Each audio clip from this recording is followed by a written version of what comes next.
Hey folks, today I'll cover an old Polish action RPG that I'm pretty sure many of you know and have played. Archangel, developed by Metropolis Software and published by Jowood Productions. Well, Archangel is a sword and sorcery epic set in a medieval fantasy and focused on melee combat.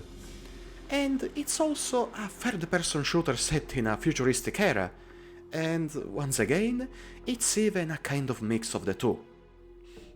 Yes, it's a very strange mix. And ran away. Weird things are happening here. I'm not even trying to understand it. Hey, that's the voice of Geralt. To start, let's go back to the past, when I bought this historic issue of this gaming magazine in 2002. The game on the cover and its preview certainly blew my mind as a teenager who worshipped Doom, but another game also piqued my interest. Archangel, precisely. From this preview and screenshots it looked pretty cool, but unfortunately my PC at the time could run the demo and I never got to try it out. For some reasons this game has remained vivid in my memory, and more than 25 years later I finally decided to play it, and well, what can I say now? Archangel is a slapjack that doesn't excel in anything, except the soundtrack, but still has that something that distinguishes it. See, this game was clearly produced on a low budget, with a small staff and visibly rushed, especially in the final part. However, it has some small merits, such as a rather insane story. In the prologue, a metalhead is speeding around in his car while listening to cool music, but a truck suddenly hits him, causing a potentially fatal accident.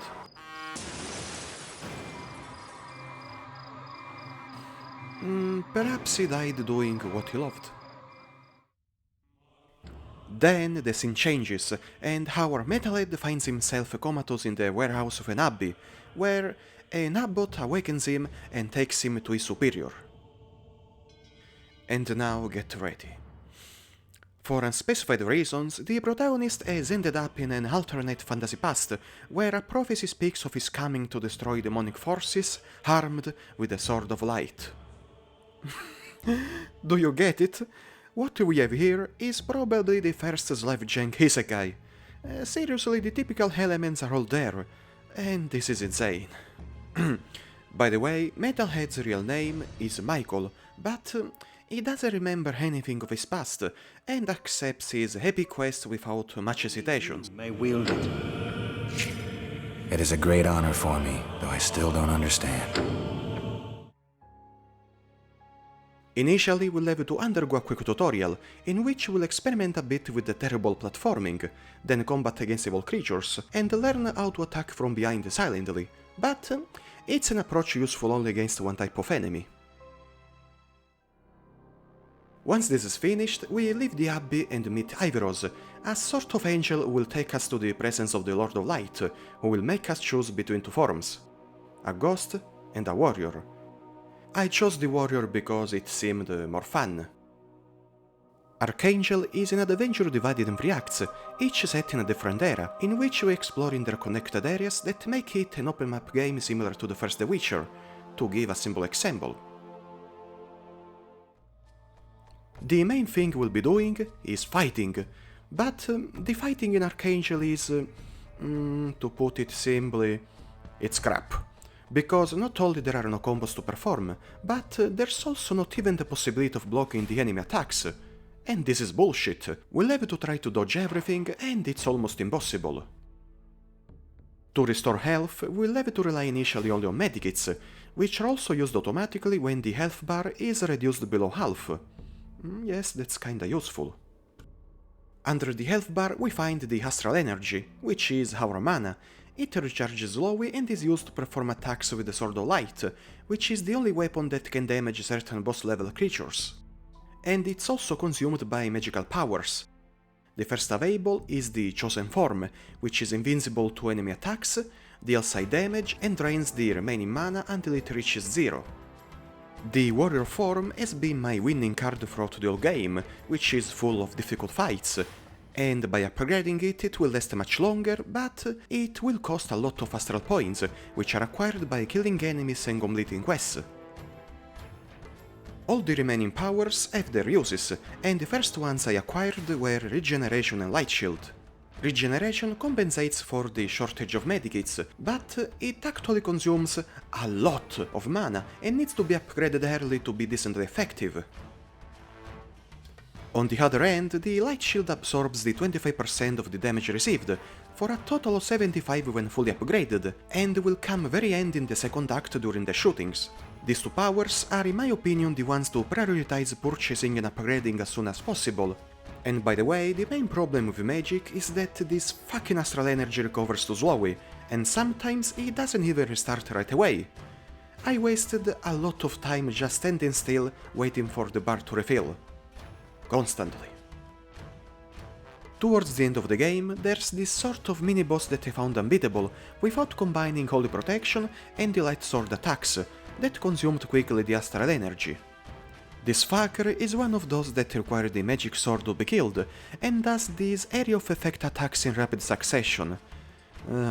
I had to run away from him until the mana bar was fully recharged, and do the combo again a few times. Yeah, that was fun.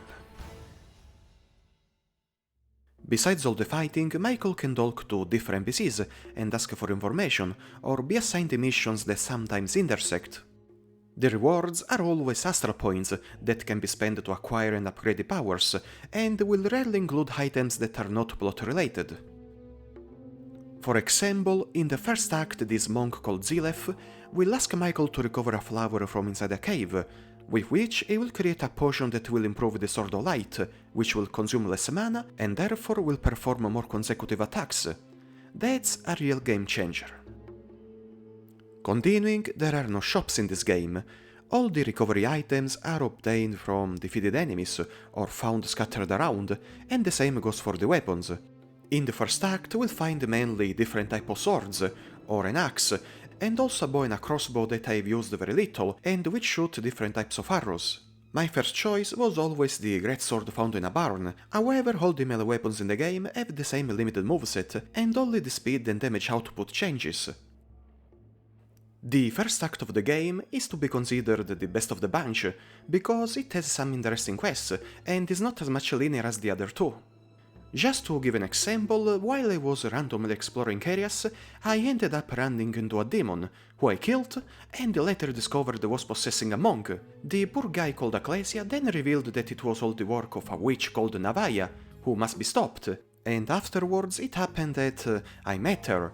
She asked me to kill the demon, but Michael told her that he has already done it, and he knows that she is a bad witch who needs to be killed. This is not the only case of non-linearity of the game, but unfortunately these qualities will be lost later. See, the first act was this mix of investigation and search for artifacts, but from the next one things will change a lot and not exactly for the better. The second act is titled Berlin 2039, set in a future not so distant from ours, where Michael wakes up in a hotel room and he feels much more confused than usual. Just like us. Just enough time to pick up a gun, leave the room, and we are showered with bullets. The problem here was to having to adjust the sensitivity of the vertical axis, which made aiming impossible, and once I did it, I was able to experience properly the new direction the game took, which, well, it's not that horrible. I mean, it has become a generally mediocre shooter, with enemies that require a few many bullets to die. The new weapons available will include this pistol and its silenced version, then a not too bad shotgun, a machine gun that kills fast, and a rocket launcher that hurts a lot. We'll have to pick up ammunition for each weapon and deal with magazines, like a standard shooter, but there's no power that slows time like Max Payne. That would have been very cool. As always, Michael will have to use the Sword of Light to defeat special demons, and the new enemies will mostly include gangsters and soldiers, alongside some new monsters. The story will still be quite compelling. and also strange, and will revolve around the kidnappings and rescue of people from which depends the fate of the world, threatened by demons who have taken control of the corporation Chaos to achieve their goals. If before we explore the swampy areas and caves, this futuristic setting will include instead the contemporary locations, such as nightclubs and hotels, followed by military bases and underground research facilities. Surely Archangel does not lack variety, but what is missing now is the non-linearity, replaced by a series of very guided main quests, and nothing secondary that can intersect as in the first act. This huge decline will then be more present in the third and final act, entitled Forgotten Place, set in a sort of demonic realm, where we'll notice how the author said run out of time and money, because everything feels very rushed. But still, we'll find just one secondary quest. I appreciated the effort. The last act is a kind of mix of the previous two, and the arsenal will include the shotgun and this energy weapon that consumes astral energy, alongside the axe for melee. And besides, there will be some new enemies, alongside the two big bosses that are not that bad. But instead, the final battle of the game is honestly one of the worst bullshit I ever seen. It's as banal and rushed as the ending immediately afterwards, and you know what? I'll show it at the end of this countdown. Get ready.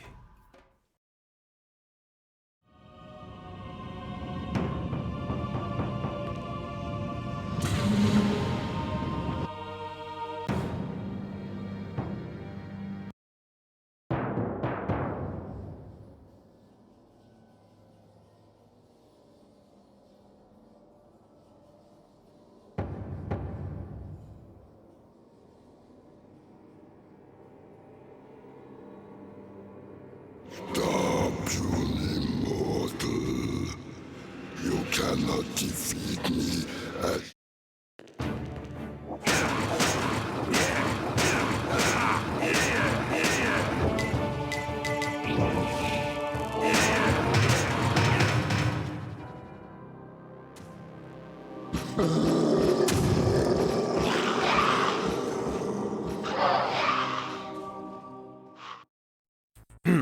Okay, if you were crazy enough to spoil this masterpiece of a final boss, I hope it at least made you laugh.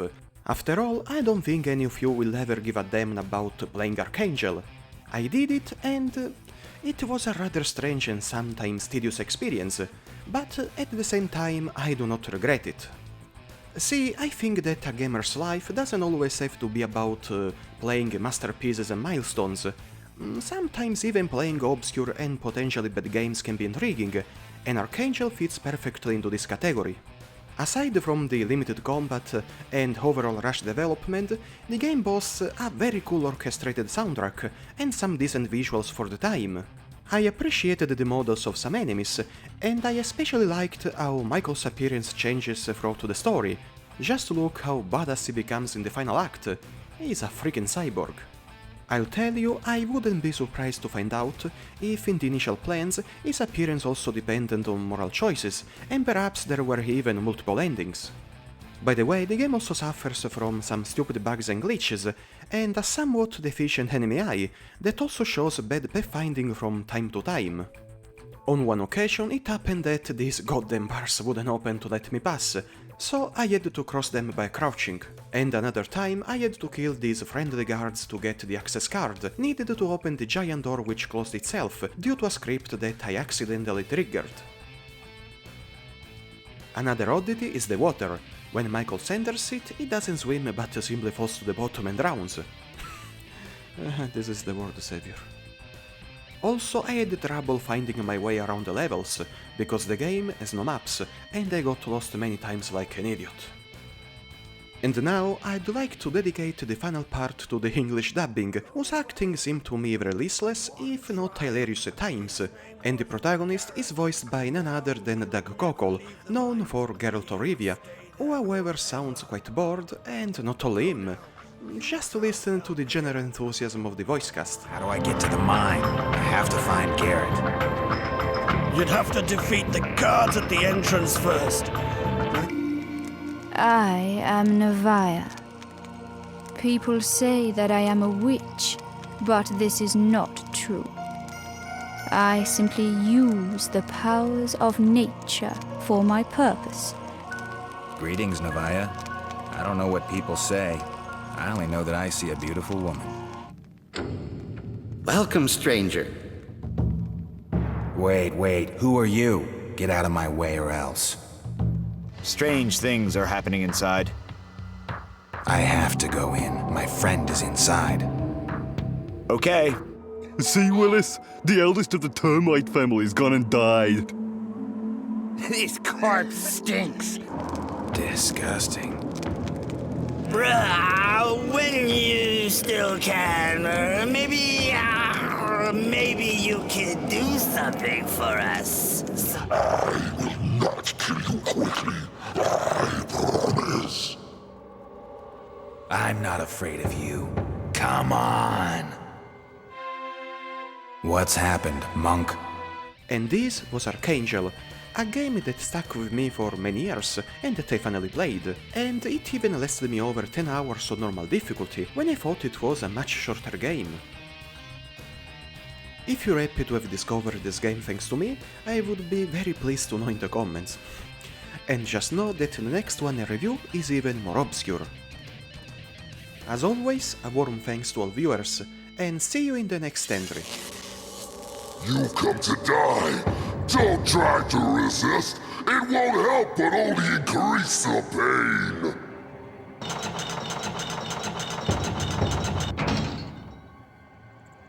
Shut up.